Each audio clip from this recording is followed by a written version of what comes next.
அஸ்ஸலாமு அலைக்கும் மக்களே. இப்போ நாம நபிகள் நாயகம் ஸல்லல்லாஹு அலைஹி வஸல்லம் அவர்களும் அபூபக்கர் சித்திக் ரலியல்லாஹு அன்ஹு அவர்களும் உமர் ரலியல்லாஹு அன்ஹு அவர்களும் அடக்கம் செய்யப்பட்டிருக்கக்கூடிய இடத்துக்கு வந்திருக்கோம்.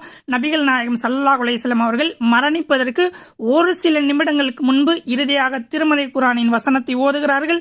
அதன் பிறகு அல்லாஹ்வுடைய தூதரின் உயிர் இந்த உலகை விட்டு பிரிகிறது. 4வது அத்தியாயத்தினுடைய 69வது வசனம், அல்லாஹ்வுக்கும் தூதருக்கும் கட்டுப்பட்டு நடக்கக்கூடிய மக்களை பற்றி அல்லாஹ் சொல்லும்போது, الذين أنعم الله عليهم من النبيين والصديقين والشهداء والصالحين وحسن أولئك رفيقا.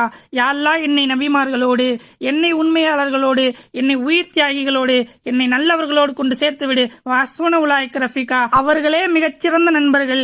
இந்த வசனத்தை ஓதிய பிறகு அல்லாஹ்வின் தூதரின் உயிர் இந்த உலகை விட்டு பிரிகிறது. இதுதான் அல்லாஹ்வுடைய தூதரும் அபூபக்கர் சித்திக் ரலியல்லாஹு அன்ஹு அவர்களும் உமர் ரலியல்லாஹு அன்ஹு அவர்களும் அடக்கம் செய்யப்பட்டிருக்கக்கூடிய இடம் மக்களே.